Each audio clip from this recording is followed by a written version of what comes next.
Romanos no capítulo 6, os versos 3 e 4, Paulo diz assim: ou ignorais que todos nós que fomos batizados em Cristo Jesus, fomos batizados na sua morte? Portanto, fomos sepultados com ele na morte pelo batismo, para que como Cristo ressuscitado dentre os mortos pela glória do Pai, assim nós andemos em novidade de vida. Aqui já uma breve explicação.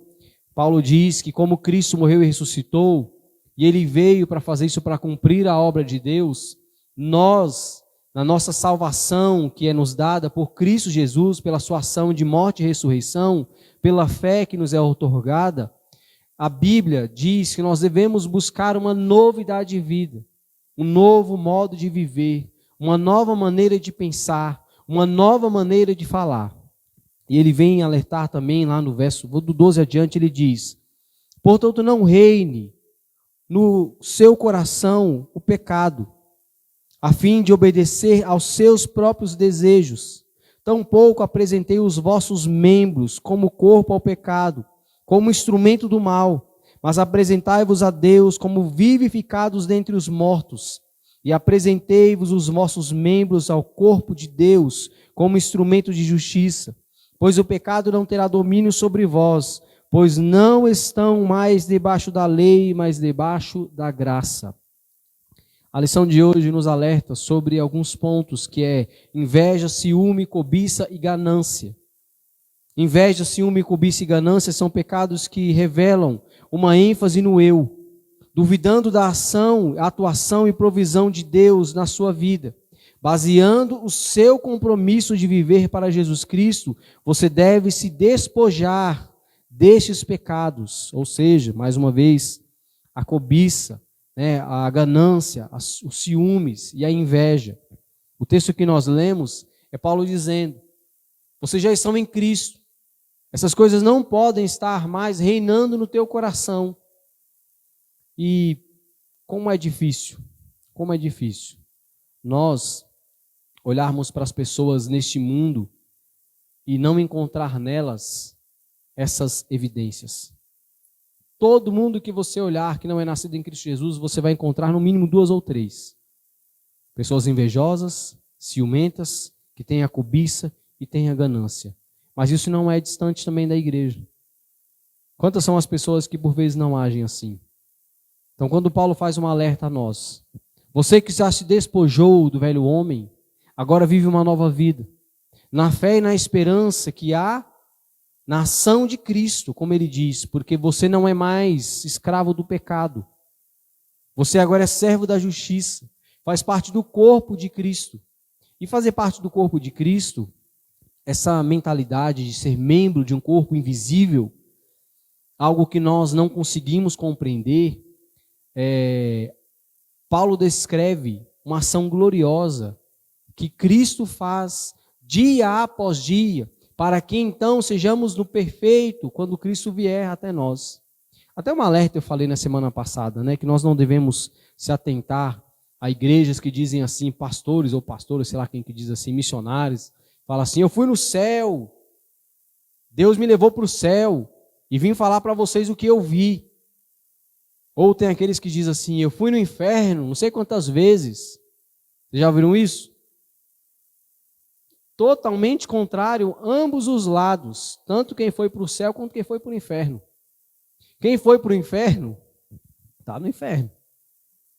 Porque Deus diz: aos que lá estão, há um abismo entre eles e nós, que é impossível deles virem para cá e nós irmos para lá, se somos salvos em Jesus. Então alguém dizer para você: olha, isso aconteceu, duvide e questione. Ou até mesmo, é de Deus ou não é de Deus essa pessoa? E quem disse que foi no céu? A ênfase que eu quero dizer aqui é a questão da ida ao céu. Que Paulo diz: fui ao terceiro céu, se no espírito ou em carne, não sei, só Deus o sabe. Mas lá eu vi coisas que são inefáveis, não tem como falar.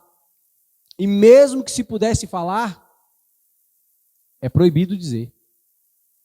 Então alguém falar assim: eu fui no céu, então cala a tua boca. Era para ter ficado lá. Agora vir e falar, quando Paulo descreve isso para nós, o contexto é ele dizendo que lá no céu existem sim a perfeição dos santos. Lá os homens são salvos verdadeiramente dos seus pecados, da sua vida carnal. Mas nós, enquanto aqui estamos, ele diz, devemos buscar dia após dia uma luta constante contra o pecado. E aí ele lista aqui esses pecados, ele vai descrever aqui quais são as características da inveja, do ciúme, da cobiça e da ganância. Primeiro ponto, quando você desenha os seus pensamentos ou palavras, você vai descobrindo que os seus mandamentos específicos segundo a tua vontade, ela vai te levando dia após dia para pecar e se separar cada vez mais de Deus. A revista vem dizendo, pois os mandamentos específicos da palavra de Deus vai te dizer que lute dia após dia, vez após vez, contra o pecado. Você não deve pensar ou falar sobre realizações ou hábitos de outras pessoas, sem primeiro que você se julgue. Faça primeiro o seu julgamento, para depois poder olhar se pode ou não pode ajudar o outro. É isso que Cristo diz em Mateus 7, de 1 a 5.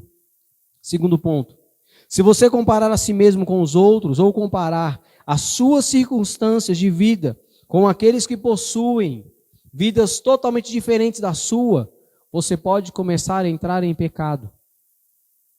A revista diz, olhar para quem é melhor abastado no dinheiro e você começar a questionar, por que ele tem ou não tem? Fazendo isso, você começa a duvidar da soberania de Deus. Questionar da ação de Deus na vida do próximo e na sua vida. Aí a revista vem trazer alguns pontos aqui. Porque por vezes você vai começar a questionar. É rico porque não dá dinheiro igual eu dou dinheiro na igreja. Porque se eu também guardasse o dinheiro que eu tenho, ia sobrar muito. É rico porque não ajuda ninguém. Ou é rico porque talvez passou por cima de alguém. Então não olhar para o próximo e primeiro olhar para você é entender a soberania de Deus em tudo. E entender por que estou passando por isso. É permissão de Deus ou é negligência minha? Meu irmão vive bem, é providência de Deus? Ou também, além de ser a ação de Deus, é fruto do trabalho? Deus não quer que todo mundo faça voto de pobreza. Você já viu isso na Bíblia? Deus não quer que ninguém faça voto de pobreza. Ele quer que nós façamos voto de fidelidade. Quer seja no pouco ou no muito. Mas como explicar então, pastor? Esse monte de gente que tem tanto dinheiro e um monte de gente que não tem dinheiro. E a pessoa é da igreja, ainda por cima. E o outro também é da igreja. Como é que pode? Um irmão na mesma igreja, um ganha 30 mil por mês, o outro ganha 300 reais por mês. Como que pode isso? Se os dois são filhos de Deus, os dois vão ser gratos àquilo que Deus deu. E Deus vai suprir tanto um quanto o outro. Nada há de faltar. E se os dois realmente seguem o mandamento do Senhor, os dois são fiéis ao Senhor. Eu estava falando esses dias para um irmão que todo mundo conhece, que é um irmão que pela graça de Deus, pela bênção do Senhor, é um irmão abastado, financeiramente. Não pense que porque ele tem dinheiro, que o dinheiro veio tão somente porque ele lutou para conquistar. Deus usou isso. E Deus usa isso. Deus nos dá dons. E o dom também é um dom de contribuir. Mas como é que Deus te dá um dom de contribuir? Ele vai te dar condições para que você contribua. Então, quando você compreende isso como um dom, faça com amor, faça com zelo. Então, você olha, pastor, Deus colocou no meu coração e até tomar cuidado com o pensamento. Deus me deu o dom de contribuir, só que Ele ainda me supriu a necessidade para cumprir. Então, talvez o dom não é. Não, mas está no meu coração, pastor, como eu queria ajudar essa igreja, como eu queria ajudar os missionários que estão no campo. Será mesmo? Se tu ganhasse tanto dinheiro, tu daria além do seu dízimo, da sua oferta alçada, você separaria dinheiro para missões? Por isso que Deus sabe o que faz. Por isso que nós falamos que Deus a Bíblia declara que Deus é soberano. Então Deus dá de acordo cada um, segundo lhe apraz, para a edificação da igreja. Então a revista traz esse ponto. Cuidado para não julgar os outros por serem melhores abastardos no dinheiro, ou julgar os outros também do outro lado. Eu acho que o Erice não é crente, porque eu nunca vi um cara tão duro igual o Erice. Não se converteu ainda, porque se tivesse convertido já tinha ganhado dinheiro. Você está fazendo ou não está fazendo um julgamento? Gente, esse pastor não é de Deus, porque se fosse de Deus ele estava já andando com a moto que ele queria. Cadê a fé, pastor? Cadê o dinheiro? Não julgar os outros segundo o teu coração, o que você acha. Tem até a história de um pastor que ele estava caminhando na rua com seu carrinho humilde. Isso diz que é fato real, não sei. Aí um irmão falou para ele assim: pastor, eu acho que tem alguma coisa errada na vida do senhor. Desde que eu te conheço, o senhor tem esse mesmo carro. E eu já, sei lá quantas vezes eu troquei de carro. E esse ano, mais uma vez, eu vou trocar de carro. Será que o senhor não está errado na tua escolha? Aí o pastor responde para ele: meu irmão, eu estou exatamente onde deveria estar, porque eu sou tão feliz com o que eu tenho, que isso só pode ser de Deus. Se isso lhe incomoda tanto, talvez seja porque você não está fazendo o que deveria fazer. Você ajuda como você deveria ajudar? A revista volta a dizer, ela diz: lutar com o nosso pensamento e julgar os outros começa primeiro trabalhando conosco. Lembra uma coisa muito importante que nós pregamos no domingo? Nós falamos aqui a respeito de Jesus Cristo, por que ele foi levado a ser julgado? Por inveja. E aí a revista traz um ponto muito interessante. A inveja, por vezes, nos faz fazer coisas que nós nem imaginamos. Que podemos machucar outras pessoas tão somente porque nosso coração é invejoso. Alguns pensamentos, palavras e ações que revelam a inveja: queixar-se das circunstâncias da vida, fazer afirmações prejudiciais para o próximo, estabelecendo comparações da minha vida com a outro, revela que no meu coração ou no seu coração há um problema de inveja, ciúme, cobiça ou ganância. Enquanto estiver lendo o exemplo abaixo, o importante é que você faça a si mesmo o seguinte julgamento: estou eu nessa condição? Aí são as perguntas. Bem, esta é a mais uma das que pode se orgulhar. Aposto que pisou em muitas pessoas para chegar onde chegou. Já chegou a pensar assim? Segunda, qualquer um que tenha um mínimo de inteligência poderia fazer a mesma coisa que esse faz. Ou, no outro ponto ele diz assim: se está lá fazendo, é porque a oportunidade foi dada para ele, não foi dada para mim. Se eu estivesse lá, faria melhor. E ela volta a dizer aqui: você fez esse questionamento no teu coração? Ponto B. Quando os seus pensamentos, palavras ou ações expressam inveja, ou ganância, ciúme ou cobiça, você desagrada ao Senhor por não amar aos outros e exalta a si mesmo. Além disso, você revela a condição espiritual do teu coração. Romanos capítulo 13. Romanos capítulo 13. O apóstolo Paulo vai fazer uma outra série de advertência a nós, do verso 8 adiante. Romanos 13. Não fiqueis devendo coisa alguma a ninguém, a não ser amor de uns para com os outros, pois quem ama ao próximo tem cumprido a lei. Portanto, não adulterarás, não matarás, não furtarás, não cobiçarás, ou qualquer outro mandamento. Tudo se resume nisso: amarás ao teu próximo como a ti mesmo. O amor não faz mal ao próximo. De modo, o amor é o cumprimento da lei. Eu falava aqui, antes de vocês chegarem, estávamos aqui arrumando a igreja, quanto que a língua de pessoas podem prejudicar não só a vida de uma pessoa, mas uma família, um ministério, uma igreja inteira, por conta de inveja, por conta de raiva, por conta de ciúmes. E volto a dizer aqui, logo quando os seminaristas começaram as aulas, a primeira coisa que eu falei para eles, vocês agora têm um teto de vidro. As pessoas vão jogar pedra. As pessoas vão mirar em vocês acusações, vão fazer afirmações que não têm fundamento. E não só pessoas de fora, talvez alguns de dentro. Quando nós olhamos à luz do Evangelho, pessoas que, quando viram a ação dos apóstolos, falaram assim: quanto que eu posso pagar para ter esse poder? O que posso fazer para ter o mesmo poder que vocês têm? A inveja da própria pessoa de Cristo não era só porque Cristo veio e cumpriu toda a lei, veio como Filho de Deus e viveu como tal sem pecado, mas porque Cristo andou sobre as águas, porque Cristo alimentou multidões, Cristo fez milagres.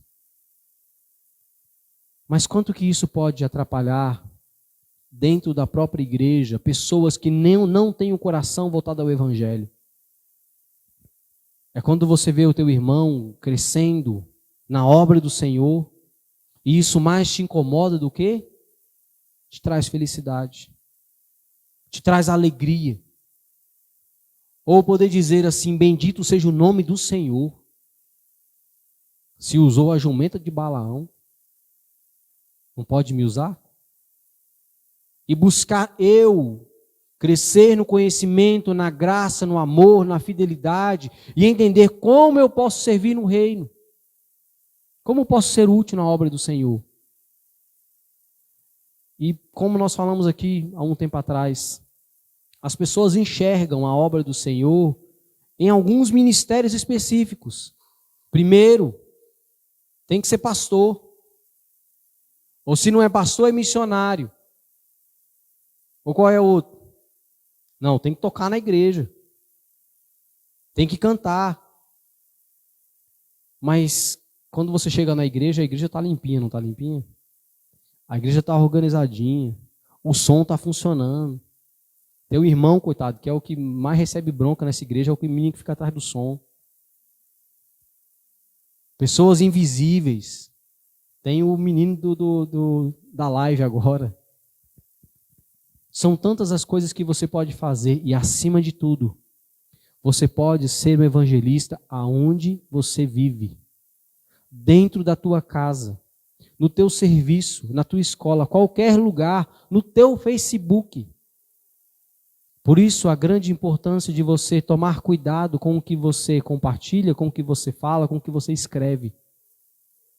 Esses dias nós falamos aqui na igreja.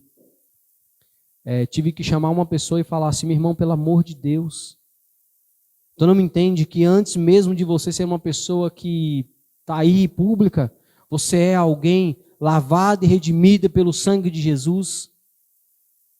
Cuidado com o que você posta no Facebook. Cuidado com o que você fala. Tudo isso demonstra o que há no próprio coração, como Paulo falou.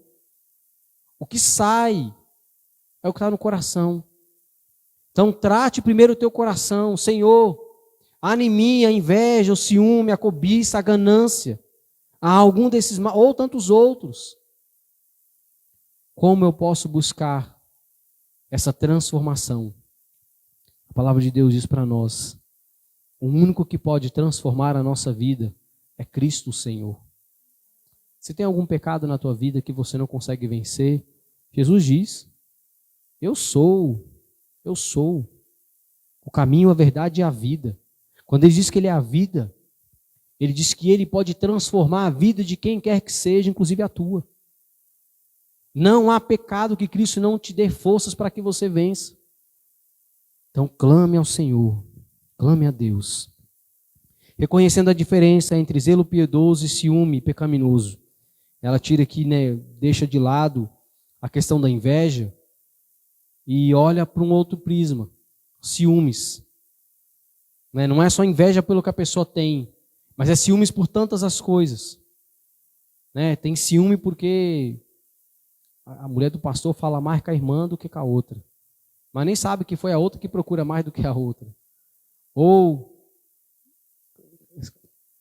posso falar aqui, gente, esqueci. Calma aí, deixa eu lembrar. Meu Deus do céu, fugiu o nome do homem. Bom, um teólogo fala o seguinte, que por vezes a nossa ação na vida de pessoas não é porque nós queremos agradar a ela, é porque nós queremos que as outras pessoas olhem a mim como sendo a pessoa principal na vida de outros. É tentar fazer amizade não pela amizade em si, mas para que outras pessoas vejam e falem assim, tá vendo? Eu sou mais amigo do pastor que vocês tudo. Você já viu gente que faz questão de falar assim, eu conheço o Ronaldinho Gaúcho. O que mais? Eu conheço... eu sou amigão aí de Lula. Por quê? São pessoas que querem demonstrar aos outros que ele tem algum tipo de importância na vida de outras pessoas. James Sire, lembrei o nome do homem. James Sire. E James Sire falou outra coisa muito interessante. Escreveu o livro Universo ao Lado. Ele fala o seguinte, que a nossa vida, ela é sempre baseada em dia após dia buscar o encher do nosso próprio ego. Por isso que nós devemos trabalhar dia após dia, como o João diz, que o Senhor cresça e eu diminua. Ele diz só que por vezes nós fazemos tantas coisas sem nem pensar, mas que podemos ferir os princípios da palavra de Deus, deixando o ego se elevar em vez da verdade da palavra do Senhor, que deve ser, como Paulo descreveu aqui, amar uns aos outros, demonstrar uma vida piedosa, não tendo nada além do que realmente vem do Senhor, que agrada ao Senhor. E Deus perfeitamente é santo, totalmente amoroso, imutável em seu caráter, e nunca descrito como invejoso, ávido ou ganancioso. Então, o próprio Deus, em seu caráter, descreve como deve ser a nossa busca de uma vida baseada na vida de Cristo. Uma vida de santidade, uma vida de amor, uma vida de compaixão e misericórdia pelo próximo. Deus, na sua santidade, é zeloso, mas uma forma diversa de ciúme humano que impede desenvolvimento espiritual. O zelo piedoso distingue-se sobre o ciúme pecaminoso na diferença, ênfase que o homem coloca sobre a tua vida diante aquilo que Deus faz. Por exemplo, quando a Bíblia fala que o Espírito de Deus tem ciúmes de nós, porque Ele não quer dividir nós com o pecado. Diferente do nosso ciúme, que é um ciúme pecaminoso. O ciúme de Deus é um ciúme para que você cresça espiritualmente e aproxime-se dEle. É um ciúme de amor, é um ciúme de zelo. E a perspectiva de Deus a respeito da inveja, ciúme, cobiça e ganância, primeiro, a inveja, ressentimento ou desagrado diante das conquistas de outros ou dos seus bens materiais, resultando com frequência um esforço para privá-los daquilo que possuem. É ciúme, um desejo egoísta acompanhado de ressentimento e suspeita ou medo de que outra pessoa esteja procurando roubar aquilo que você possui. Por vezes a ação é essa. Eu não me aproximo muito de pessoas com medo de que ela possa tirar algo de mim. Eu me lembro que quando nós falamos, né, uma senhora perguntou para a Nissa, mas você recebe pessoas na tua casa? Mas você não tem ciúme das tuas coisas? Não. Por que teria ciúme das minhas coisas? Mas minha irmã, o nosso trabalho é nos transformar dia após dia, com as mesmas pessoas salvas em Cristo, uma família. Qual é a diferença entre você receber na tua casa, tua filha, tua mãe, teu primo, ou receber um irmão da mesma ordem e fé e prática que você? Coração ciumento, coração que não se entregou de fato a Cristo como Senhor da vida. E a inveja é incompatível com a boa vontade do corpo de Cristo. Uma das obras da carne, característica de uma vida afastada de Deus e incompatível com uma vida controlada pelo Espírito Santo do Senhor.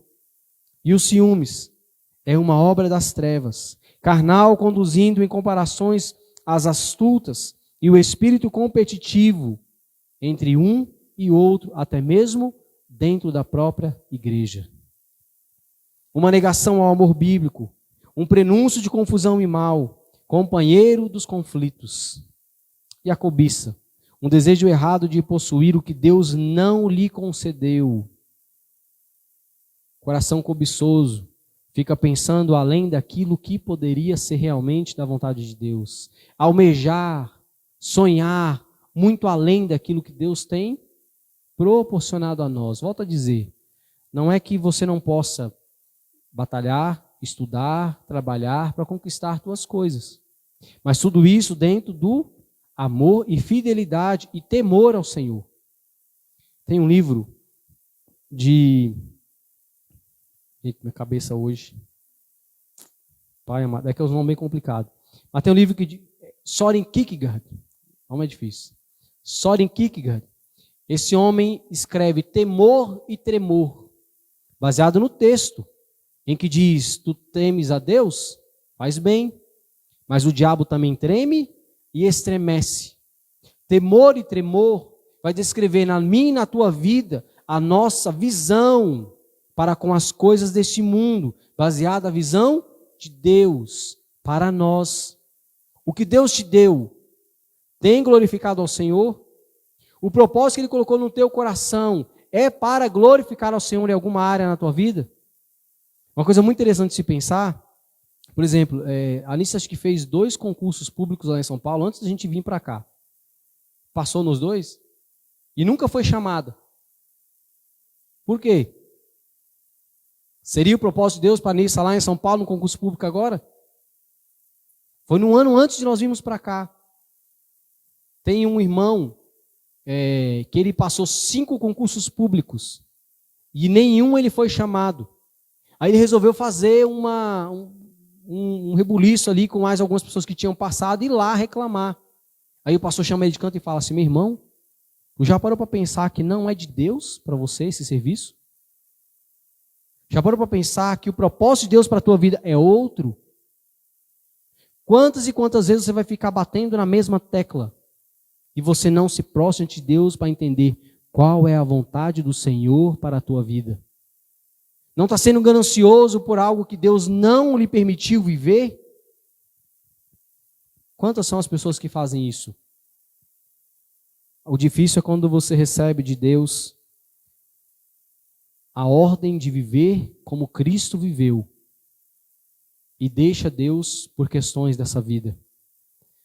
Como nós já conhecemos pessoas que deixou a Deus por namorado, por namorada, por emprego, por tantas coisas, deixou de seguir a obra do Senhor, deixou de estar presente na casa de Deus ou estar adorando ao Senhor pelas coisas deste mundo. Aí volta a dizer o que James Sari diz, é o que está no teu coração, satisfazer o teu ego, acima do que Deus lhes concedeu viver, você quer viver a tua vontade. Quando Deus diz, enganoso é o coração do homem, Ele também diz, porque os meus caminhos não são os teus caminhos. Porque os meus caminhos são mais altos, são melhores. Os meus propósitos são melhores que os teus propósitos. Como nós temos vivido a nossa vida diante do Senhor? Diante de alguém que realmente acredita que Deus é soberano na minha vida? Eu tenho plena convicção de que a maneira com que eu vivo hoje tenho agradado ao Senhor ou eu sou ingrato? Uma coisa que nós devemos trabalhar na nossa vida é que entra na área da ganância. Pessoas, elas são ingratas e ingratas porque têm um coração ganancioso. Sempre quer mais, nunca está satisfeita com o que tem.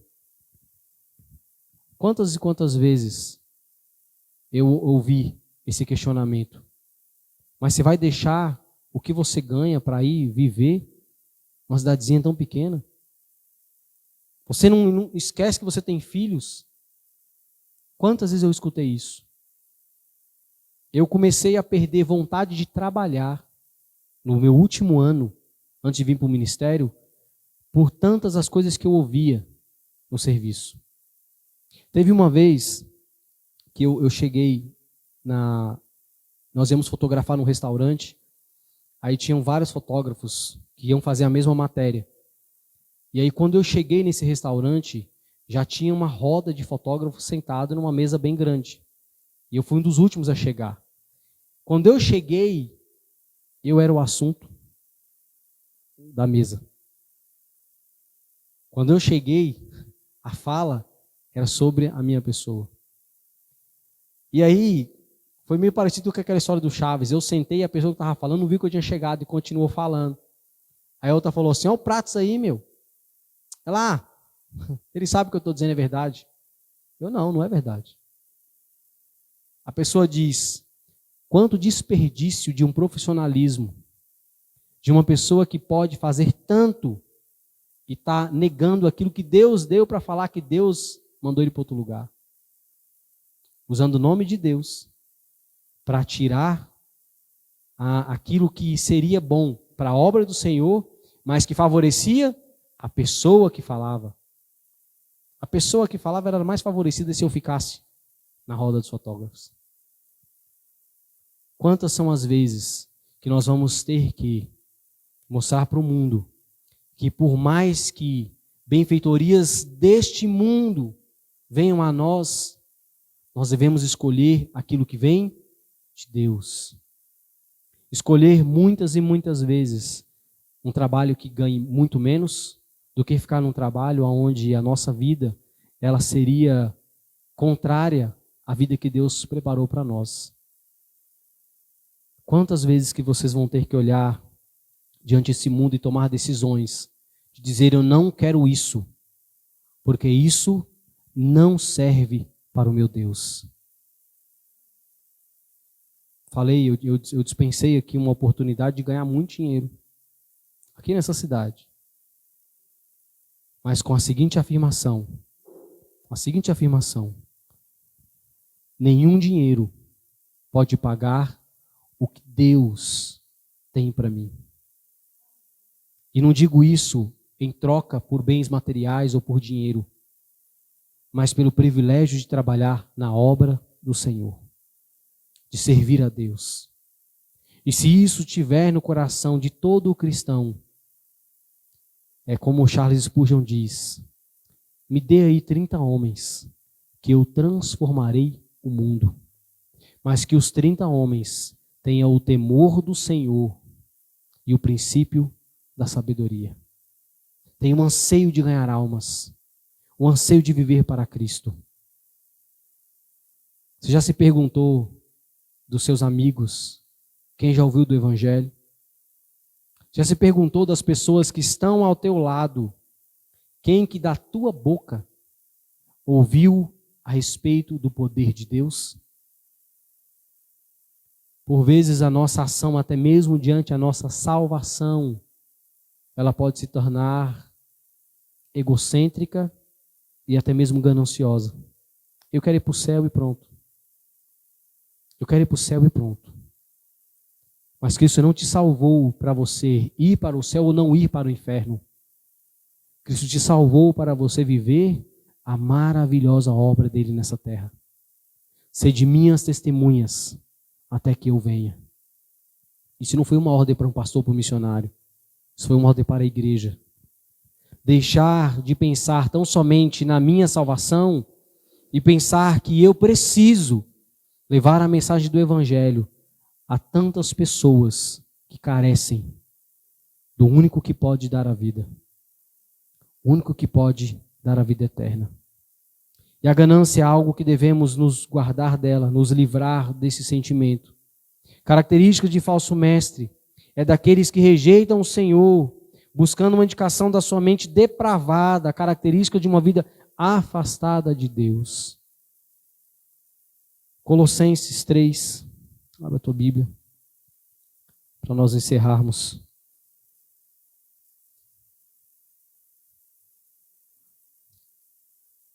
Colossenses no capítulo 3.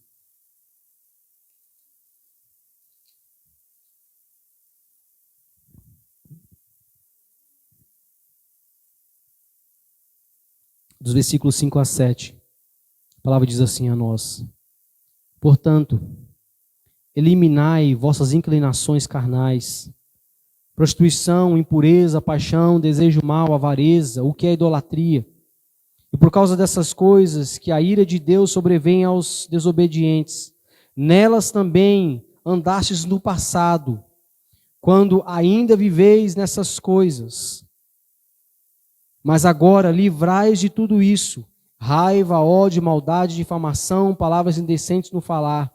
Não mentais uns aos outros, pois já vos despistes do velho homem em suas ações. Vocês já viveram dessa maneira.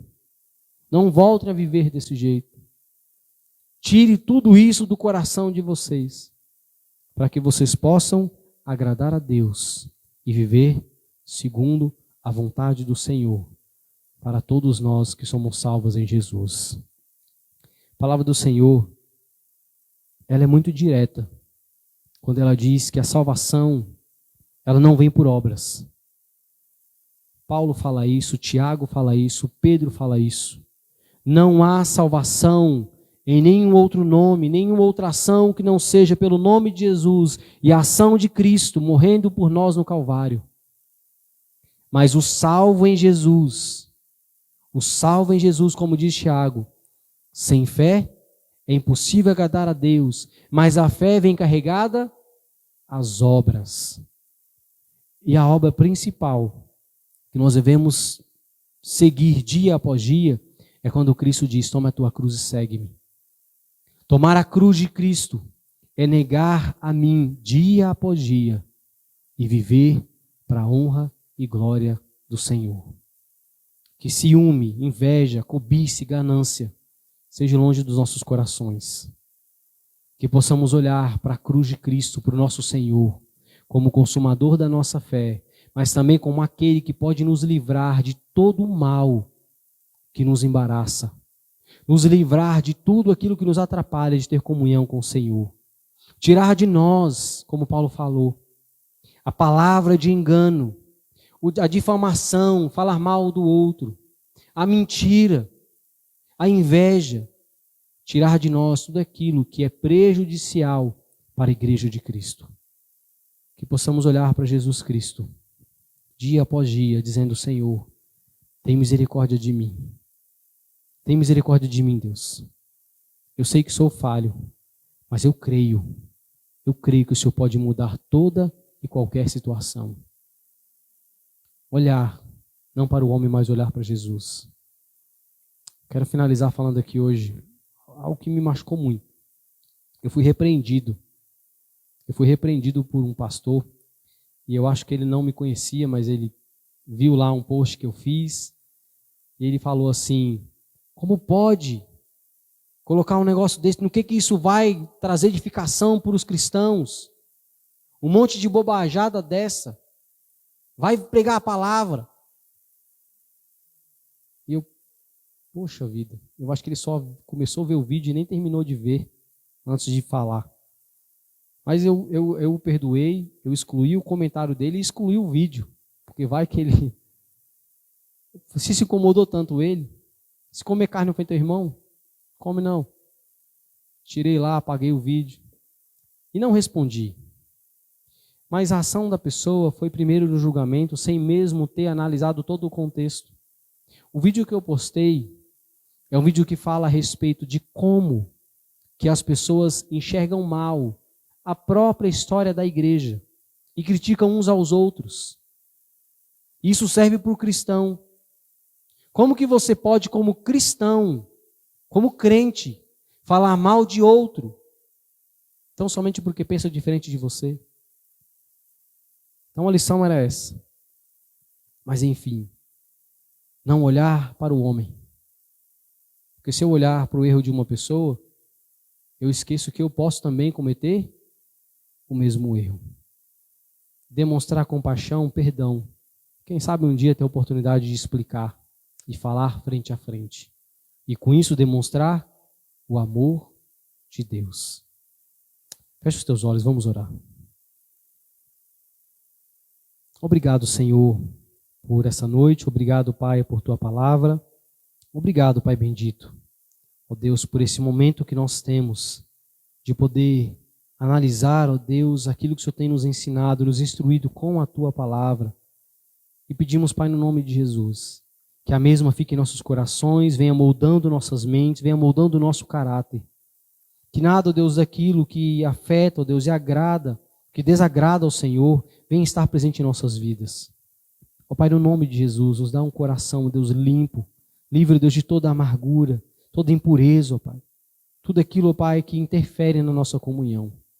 Santifica, ó Deus, a nossa mente. Santifica, ó Deus, o nosso olhar. Santifica, ó Deus, o nosso falar.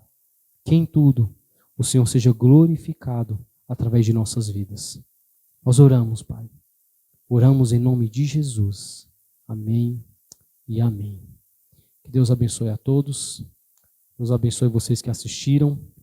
E que juntos, como digo sempre, possamos crescer no conhecimento, na graça e no amor de Deus.